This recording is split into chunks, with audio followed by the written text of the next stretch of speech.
Hi, I'd like to talk to you about the state of American politics. I'm not talking about any of the candidates themselves, but the election process as a whole. There is a well thought out and well funded system in place to keep other voices from being heard. The Commission on Presidential Debates is an organization that puts on every presidential debate and sets the rules.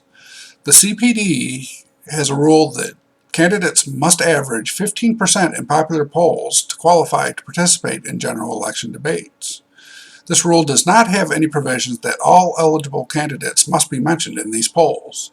Therefore, this rule naturally excludes third-party and independent candidates that are otherwise eligible to run for the presidency. In the 2012 presidential election, there were 4 people that were on enough state ballots to gain enough votes in the Electoral College to become president. Only President Obama and Mitt Romney participated in these presidential debates.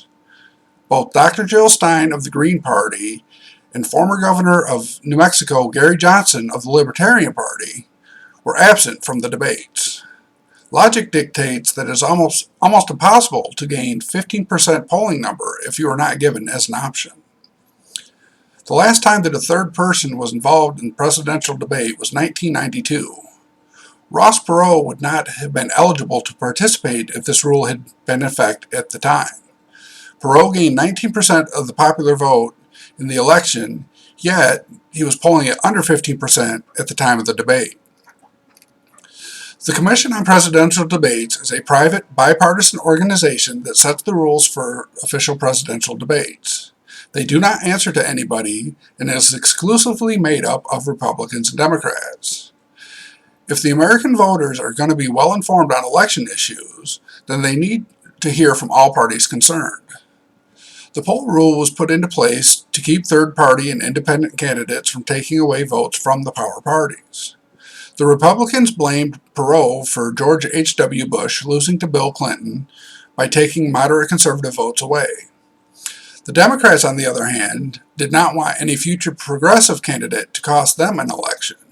What everybody wants the public to forget is that the Republican Party was a third party a little more than 150 years ago. The presidential elections are not the only place where this is a problem.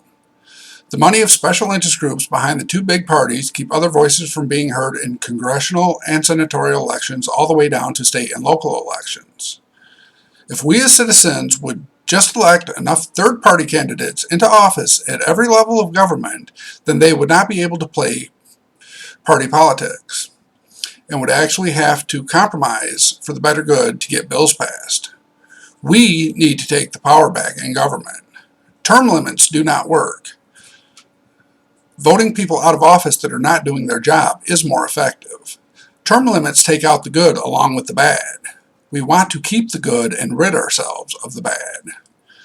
I urge everybody to do a little research on every local and national political party and find the one that fits your personal political views.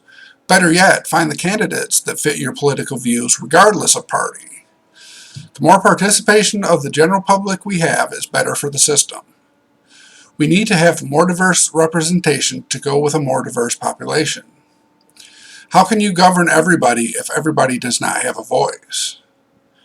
We work together and compromise every day to make our society work. We need to have our legislators do the same thing. I would rather have a politician make a compromise to help fix a problem than to ignore and perpetuate a problem by stubbornly sticking to a stance. We the people are paying their salaries, and if they are not doing their job, they need to be gotten rid of. We can make a difference. Through social media, we can help get people involved. Big money has controlled policy for too long. We have the tools at our disposal to be heard. There is no such thing as a wasted vote. We need to get more people to speak their minds. I want everyone to have their voice heard, not just big donors. Let's move our country forward. Thank you.